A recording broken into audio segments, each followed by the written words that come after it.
Alright, so we got the box right here for the Tony Stark Mech Test version. And I'm actually, I don't know, you guys might know I'm pretty excited about this one. And let's go ahead and get into it. We've got, it says right here, 1/6 scale collectible figure. MMS 582 for those who are keeping count. This is the special edition, or the, this is special edition, what do they call it? Limited edition deal, because it has one extra accessory in it that if you didn't get this one, then you don't get the accessory, which I think is kind of silly, honestly, but yeah, whatever. Nice little box art, though. We got the Mark 1 here. We got some different pieces. We got a Mech Test Tony here. We got a Mark 2 right here. I know a reissue of the Mark II would be nice in the proper scale. We're going to get that top of that box out here. Then we get a little insert, which is a nice little photo of the workshop. I plan on 3D printing quite a many pieces of this. I actually want to build this. I want to build this whole thing as a diorama. I have no idea how long that might take me, but I would love to do that. I'm already looking for files for some of these guys, and maybe I could actually just buy some, but I think 3D printing would be kind of funny or fun. Maybe also funny, I don't know. But I kind of want to build like the whole workshop as a diorama set. Yeah, so what do you guys think about that? I think it'd be kind of fun. All right, so we've got the box, and obviously it's it's like the same width as a normal 6 scale box, but it's just extra long right there. So in here we've got the Dumb E robot. Let's see if we can get this guy. I have not, oh yeah, that helps. There's tape on it. Knife it is. All right, so we'll get this thing opened up. I want to check this out. Look at that. All right, let's check this thing out. Because this is one of the coolest parts of the whole diorama scene. So let's go ahead and get this guy out of here. We got to have our our fire extinguisher accessory going on here. Obviously, it's the first time I was looking at this. I have not owned one of these in the past. Dig that. That's pretty nicely done. We'll take a little bit better look at that in a little bit, but nice paint applications. I like that quite a bit. So there's that. We got our clamp, which is a weird place to put that one, but whatever. Get you out of here. And we've got Tony in a large clamshell, which are really Hot Toys. Get rid of the plastic clamshells. Seriously. It's 2022, almost 2023, and still dealing with that BS. I have taken the plastic off here because I looked at it on Instagram Live. I wanted to look at the head sculpt, and it's quite good. It is quite good. We still got some plastic bits on here. We've got, I was a little concerned with this section right here, is like how fragile this is going to be. So we'll definitely see that in a little bit. Not die cast. It's definitely all plastic pieces, but we'll have to get all the plastic bits off of that guy. We get some hands. We get a little bonus, proof that Tony Stark has a heart situation. Sorry for the glare. That's just going to be kind of hard to do in the current lighting situation. But I dig that very much. That would be good for a display piece. And I believe this is the bonus accessory, which is like his little, work in progress face sculpt. So we'll take a look at that in a little bit. Couple hands. We get 2 hands actually on the figure with repulsors. I guess more relaxed hands. And then these are the actual repulsor hands that you get. And that's it. There's no other hands. So bummer there. Couple batteries. Everybody loves batteries. More batteries. We get a flight stand, dynamic stand right here. That's fine. What else we get? Oh, yeah. Underneath, let's see here. And get this guy out of here. We get a ginormous, everybody, if you collect Iron Man, you recognize this base. This is a different paint scheme, but the size of it is humongous. Mech Test version Tony Stark. Dig that. That'd be fun to pose around. And then underneath, which is, I think, a reason why they have this ginormous box, is a diorama cardboard cutout, kind of like what we saw with the Spider-Verse figures, and maybe Thanos. A bunch of Doctor Strange has had cool stuff like this. Deadpool. Obviously, I haven't taken a look at this yet. Let's go ahead and take a look. Boom, there we go. Yeah, I kind of dig it. We got a nice little screen here. We got some screens there. Yeah, I kind of dig it. And it's not like perfectly tack sharp as far as focus goes. And I think that makes sense for a background piece. If it was too sharp, it wouldn't make sense. So, yeah, dig that. I'm going to get all the plastic crap off of here and then take a look. Don't you just love a figure you actually have to take apart before you can use it? It's one of those things. So I was doing this.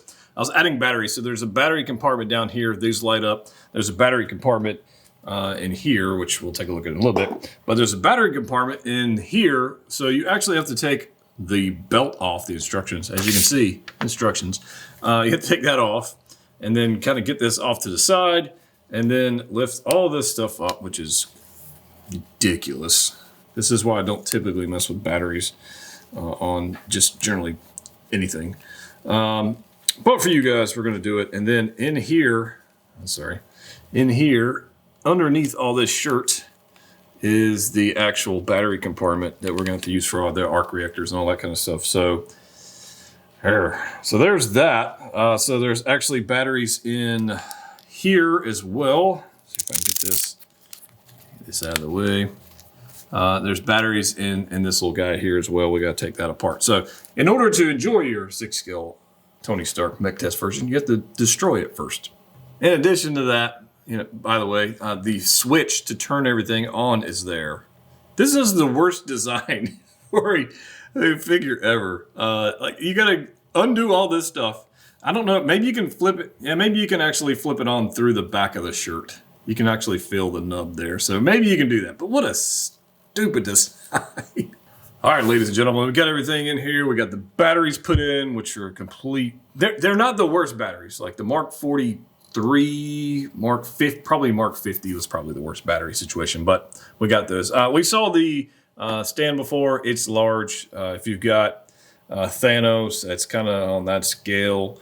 If you've got previous like Iron Man figures, Mark 7, no, not the Mark 7, the stealth, the plastic black stealth thing. It's similar to that. So I do want to show you a couple things. Hands wise, you get 2 sets, right? You get the ones that are on here that are more relaxed, and then you get the repulsor hands.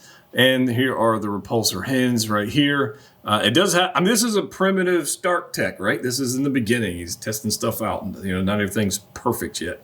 And I would say they kind of took that to light when they designed the LED effects on there, because the lighting effects on the hands are by far some of the weakest LEDs I've ever seen on a 6-scale figure. They're quite terrible.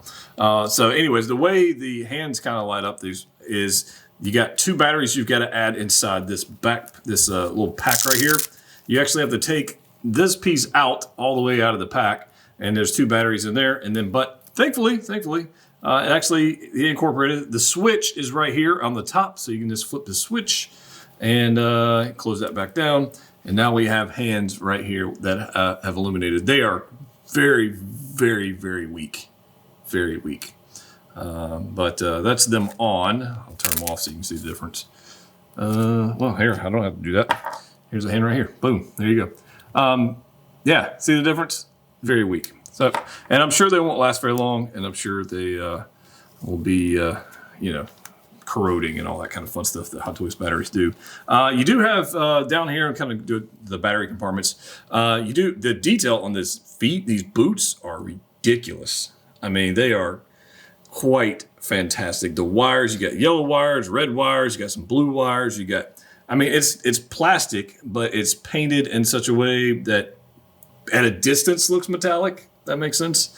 They definitely aren't die cast or anything like that. But I love the detail going on in here, and then the back where he's got like if you remember from the first time he kind of puts this thing on, you got all these little mechanical parts that move. You can focus, that'd be great. And it was quite good. Down here on the bottom, these got more battery compartments, one on each foot, and the switch is on the bottom, so they're not hard to get to. You just flip the switch, and you do have LED on, LED off. You can see the difference. They're much brighter than the repulsors, which I guess makes sense. I don't know, but they're right there. They're not that hard to do. In some of the promo photos, you had Tony had his boots up on the table. They are removable. All right, and I was kind of concerned about that. I was like, what the hell? But if you just pull straight down, let's see if I can do this without breaking. I've already done it once. Pull straight.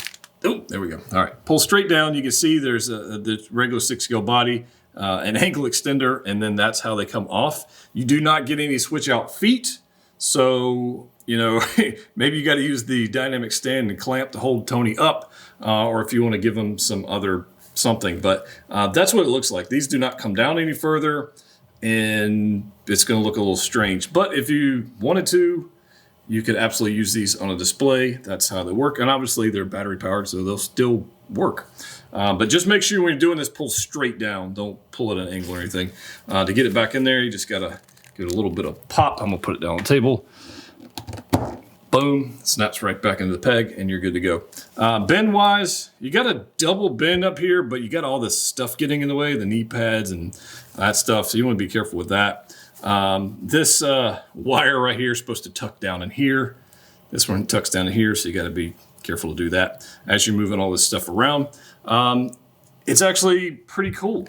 I kind of like it. We got some nice pattern here on the pants. And then, like I said earlier, I was concerned about this part like being fragile. We've had, I had some other figures with like exoskeletons, like the Jazz Inc. Vulture. It had like an exoskeleton, and it was pretty fragile. So you want to be careful with that.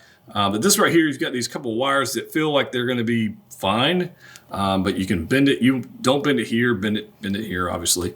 And you're not going to get a ton of bend out of it because you're going to get that. So that's not a limitation of the body. It's just a limitation of the suit, if you will. So there's that. Same thing on this side. Plenty of detail. It's freaking cool. All right, you got all these wires going around. These wires, I think, after I took the belt off, pretty sure the wires are supposed to go underneath the belt. So I have done that so they kind of don't fly away and go crazy. And then this thing right here, you got to pull this down, and it just kind of sits over the shoulder. And yeah, kind of like all of that, right? You got wires coming down from both sides that kind of connect. They go back to the battery box. And then obviously we've got this head sculpt we got to talk about, right? This is in my opinion, much improved over the previous version, as it should be. I think it's quite good. It's definitely a more, I guess, more true to the film, the original Iron Man film, than it would be like today. So I like this one. It definitely looks different than some other ones. Maybe we'll grab another one, look at it. But I like the longer hair. I think the paint application's good. The toning. I mean, in this film, like Tony was a little more rough. He got way more polished and way more mature, I guess, if you will, in the later films, like Infinity War. Different hairstyle, obviously. But I dig this quite a bit. I think they nailed it. There's no battle damage parts on here, so there's none of that. You don't have any like blood or anything. So I think there were some previous versions that may have had that. And but there you go. So I'm pretty stoked for that. I think it's a good figure. Got plenty of range of motion on the arms, other than just the elbow you got to deal with, right? And there's nothing really hindering the torso, so you can pretty much do whatever you want with that. The switch right here for the arc reactor, you can flip it through here. Boom. And there we go. You can see that's much brighter than the other one. Boom. So that's pretty cool. We'll flip that off. That I like. I was kind of frustrated with putting the battery in, but whatever. Now I got my shirt all wrinkled and whatever else. All right, so bonus accessory pieces. The special edition bonus comes with both of these pieces. If you didn't get the special edition, you don't get these pieces, which is kind of a bummer. But this does have a light up feature. You can take this off, so there's less glare, but proof that Tony Stark has a heart right there. There's a switch right here. Sorry, switches on the back. Sorry, there's a switch. Boom. There's that. Surprisingly, that's brighter than the repulsors, but whatever. Right? Look at that. This just pops back on there. And then good display piece. Kind of dig that. And then we've got the Dumb E robot. Now, this is awesome. Awesome. It's not die cast. It's 100% plastic, but they've got some nice paint applications. So you got nice weathering and stuff going around the bolts.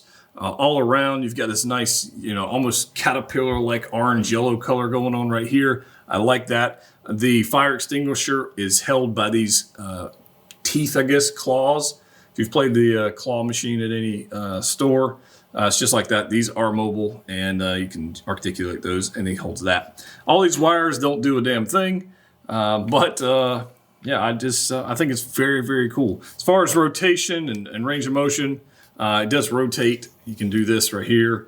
It's actually pretty stinking cool. And then it rotates this way. So you got some range of motion with this guy. You can have him articulate a little bit. And then it rotates there on the base. So I like that. Very cool. Very much. So I guess now is the time to go ahead and pose these guys up, see what it look like, and kind of bring in some other accessory pieces and build a little display. So we've got our Tony Stark here posed up with the Dumb E robot, and I also have it with the Toys Box diorama Stark Industries table, light up table. It comes with a DC adapter and it's quite fantastic. I did a video on it about 6 or 8 months ago, whenever it is, and I kept it around because I kind of like it. I also have the Stark arc reactor thing on the table with the light up function, so you can see it actually is kind of bright. And then in the background, we've got the Construction Armor Mark III, or construction version of the Mark III in the background. Eventually, I'll replace that with a Mark II at some point. If we ever get a reissue of that with proper scaling, that would be fantastic, Hot Toys. So let's go ahead and take a look at Tony. Again, I'm going for like a workshop diorama thing. I think that's kind of the idea. At some point, I would like to build out something, so we'll stay tuned for that. But posing wise, let's kind of talk about posing wise for this guy for a second. The elbows and the being double jointed, but they're actually single jointed due to the inhibitations of the exoskeleton. It's fine. I'm not a big fan of it, but I understand why it's there. So there's that. Neck joint does plenty of posing, no issues with that. Light up features are fine. You know, that is what it is on that. Over here on the robot, there are a couple things I want to kind of take note of on the actual assistant here. There's Bella talking to us. Make sure when you're posing it and adjusting the robot that you adjust it at the actual joints. It is plastic. It is not die cast. It will absolutely break, and it would be very sad for somebody to actually break their nice robot when you took the time to get the deluxe piece, get the robot, and then take your time breaking it. The fire extinguisher, as far as I can tell, does not come off. So I just folded it in the back, and I used the claws to grab the special edition faceplate because they are articulated. You can do that. And then just as a whole, it all looks pretty cool together, and I'm pretty pleased. I don't know how dramatic we can get with the posing. Even if you look at the promo photos for this that Hot Toys put out, like there's not a whole lot of poses for this guy. So I'm not sure exactly what we're going to do with that.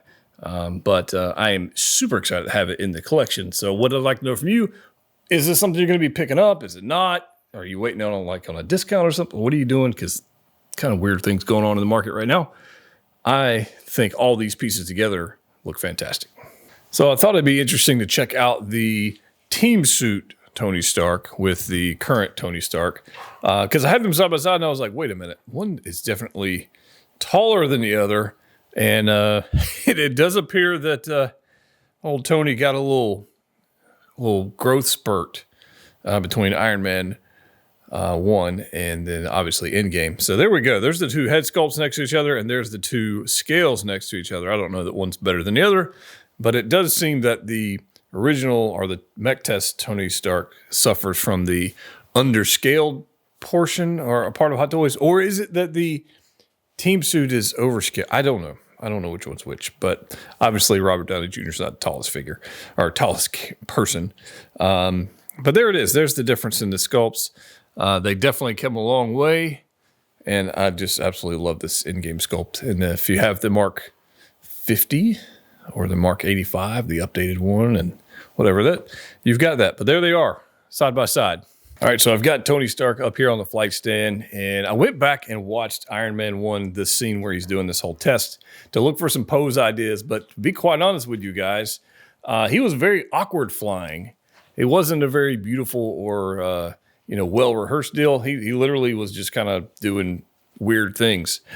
So a weird pose, an awkward pose, is actually kind of appropriate for this set. I tried to do something not crazy weird, but this is one where if you're not an excellent poser, like it would kind of make sense in this format, I guess. But there he is on the flight stand. We've got the dumb E robot there in the background. Just looking kind of cool. And I very much like this set. I'm having fun with it. So I've got my Toys box desk in the background there. But I dig this. So one of the things that's it's absolute pain in the ass with this figure, because I feel it's fair to share those things, are changing out the hands. Because of the exoskeleton, actually goes over the arm. It's not part of the body. Putting on the hands is a little bit difficult. So what I would recommend doing is do not hold the actual exoskeleton. Kind of straighten out the arm, and then put the hand onto the body with the arm straight, very carefully. Very carefully. Do not do anything crazy. But that's really my only complaint with this figure. Other than it, yeah, that's really it. I like the head sculpt. I dig that. I think the tailoring's good. I think he's a little small, I guess, if you would. If we looked at the previous clip of him with next to the team suit, or is the team suit too big? I don't know. I like it. You know, I dig this. I don't know how many poses you're actually going to get out of this because it's from a specific scene in the film. And this is more like creating scenes, creating dioramas. I think that's kind of where this figure is going to shine. But that's my thoughts. If you want to let me know your thoughts in the comment section down below, go ahead and do that. We're going to do more Iron Man posing videos very soon. Stay tuned to the channel for that. We'll do some for Patreon supporters, some bonus stuff, and we'll obviously do a couple here for you guys.